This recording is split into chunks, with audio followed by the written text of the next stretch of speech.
What if I told you there is a secret weapon in the Bible that builds your kingdom in 5 minutes or less?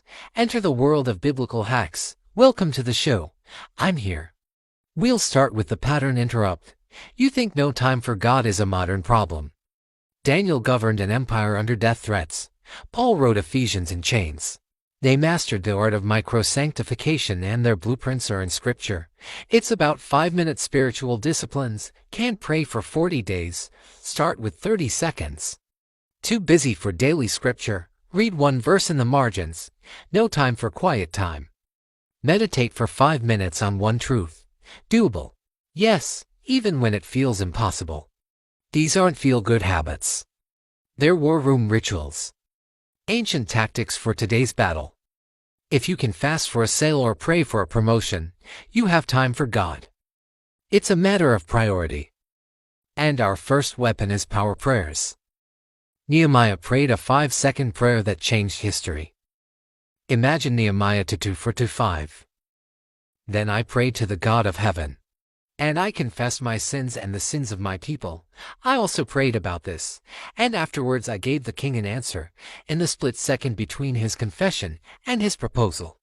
He received divine clarity. Think about it. When Nehemiah entered the king's court, his request seemed audacious. He wanted to leave the empire's most lucrative posting to fix a broken border wall, yet he gained immediate permission. Why? Because he didn't ask in his own strength. He spoke by the Spirit of God. Fast forward to the boardroom. Imagine you're a founder pitching your vision. There's only one chance to persuade investors and change course of the company. Do you bring God into the room? Crazy question. Why did Nehemiah fast right before asking the king for permission? Why do you skip prayer before negotiations? You know what? When we enter the court of human kings, we need divine guidance. What if Nehemiah had just asked the king without praying? His mission would have failed instantly. But when you pray to the God of heaven, all things become possible. Don't miss it. Esther fasted when she entered the king's court.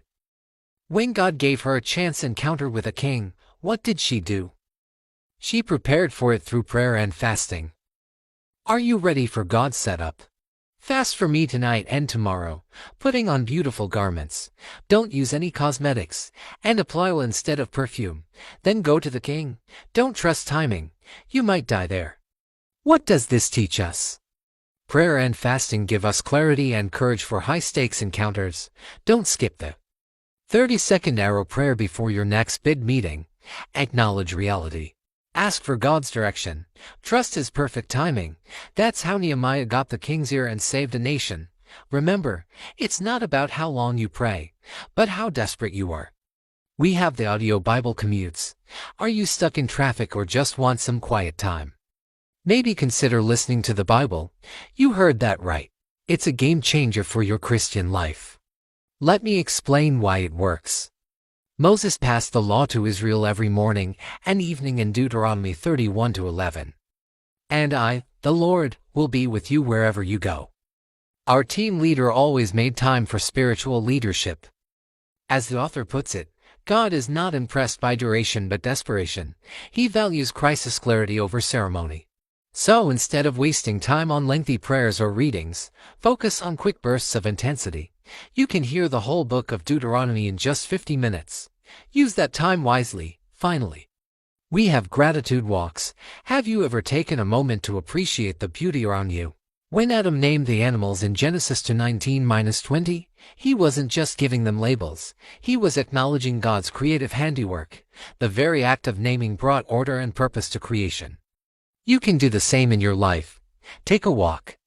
Look around you and name 3 things you're grateful for. Name 1 physical thing, 1 mental thing, and 1 spiritual thing. It doesn't take long, just 3 minutes of focused attention.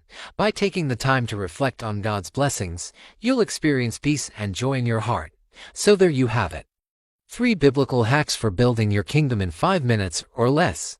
It's not about the length of your prayers or your religious rituals, but your desperate need for God's presence. Live intentionally, seek God fiercely, and let Him lead you to victory. We've covered a lot of ground today, haven't we? Well, here's the deal.